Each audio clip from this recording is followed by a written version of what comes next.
Hello, Aries, and welcome. I'm Adriana. I'm a soul guidance coach, and I help sensitive, self-reflective souls choose maximum growth inside and out. I've got an intuitive message for you today about your spiritual journey, and let's get started. Okay, my guides are saying right to left.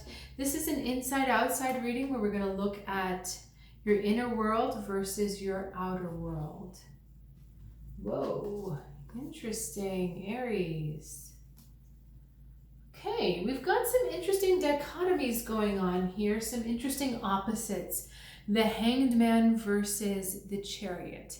The Hanged Man is total suspension of activity, it's surrender, whereas the Chariot is willpower, forcing forward, moving forward, lots of motion. So we're going places, whereas the Hanged Man is not. We've got the 10 of Cups on the inside, which is the culmination of this emotional energy, which tends to result in bliss and feelings of connection, versus the Ace of Cups card, which is the beginning. So we've got the ending and the beginning, the stasis and the movement. So we have a real tension between what is going on inside and what is either expected of you or what is actually present for you in your outside world. Aries, I'm feeling like it's almost like you want to suspend this moment in time. Like everything is so perfect and coming together in such a beautiful way that you feel very satisfied and content and blissed out, blissful, that you just want to hold on to that moment a second longer. That's our Hanged Man blended here. That you just want to stay in that, I'm going to call it afterglow, just a little bit longer. You just want to linger in this energy. But you're being called by the outside world to move things forward, to start something new. You know, these two cards, they are also a little bit opposing. This Ace of Cups is about the divine flow, the nurturing, receiving that divine intuition and divine love, whereas this card is like push, push, push, let's go, go, go. We're going to accomplish things. So, even these cards are kind of at odds. But what I'm feeling for you is that we're talking about starting new emotional connections, whether it's an emotional connection to a person or to an idea or perhaps to an animal, something sweet and soft in the beginning. There's a rush to do this. There's some kind of pressure from the outside world that you need to be engaging in this right now. And yet you really, like I was saying before, you really don't want to. You're happy to just stay where you are and maybe not push yourself. Okay, let me tune in for a second because I'm not sure which way you need to go, inside or outside. So let me check. All right, my guides are saying do not rest on your laurels. So this means if the outside world is asking you to come out, if someone's asking you to come out and play, if you're getting inspired, if your intuition is telling you, let's go over here, let's try this, let's do something new, you need to kind of force yourself out of the nest, Aries. And that shouldn't be too hard because I know you like to do new things, but there's just part of you that wants to stay in this comfortable family place, in this comfortable place of belonging, rather than going out on your own. And in a sense, feeling like you're starting over. You would rather stay in what's comfortable and familiar and familial, where everything is set and nothing has to be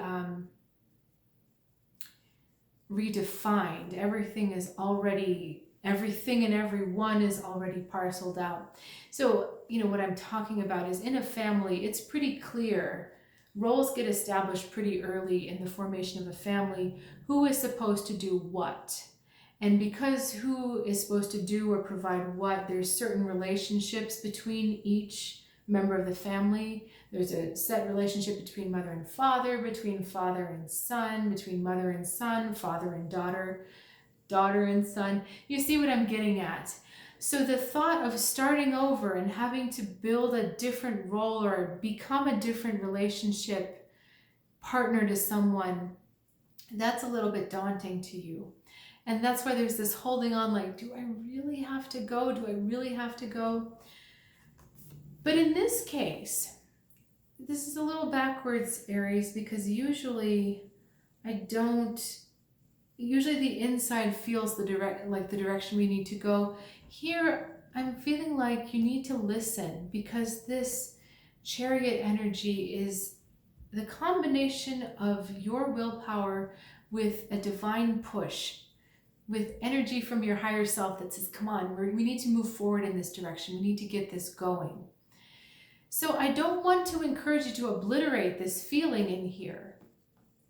That feeling of satisfaction and belonging and place and bliss, all of that is really good.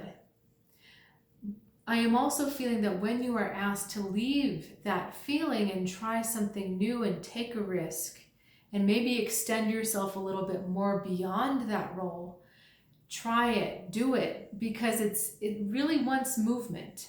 If you stay in this energy too long, nothing is ever going to move. It's just suspended in time. It's literally locked in place. Okay? On the other hand, if you let everything run away, then you've lost your foundation. If you try to move this along without knowing that you have that secure place inside, then you kind of lose your foundation. Let's get one more card for you, Aries.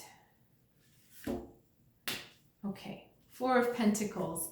Knowing when to hold them, knowing when to fold them, knowing when to let go, and knowing what to hold on to. Exactly that balance we're talking about. So keeping this blissful, harmonious, satisfied roots that you can always go back to. You know you can always go there. And at the same time, when the opportunity presents itself or you feel pushed from, or you feel nudged, that's a better word, by your intuition, go out and venture. Go out and try and extend yourself in a new way. Okay? This is neither staying nor leaving. It's both. It's getting all of it at the same time. All right, Aries, questions on that, please let me know. And thank you for sharing your time with me. That was super fun. I wanted to let you know that I'm offering virtual one-on-one intuitive readings through Zoom, as well as special soul guidance sessions to help you really heal and move forward on your journey. So if you would like to learn more, please check out Soul Guidance with Adriana. There's a link in the description below. I look forward to seeing you here next week, and have a good one.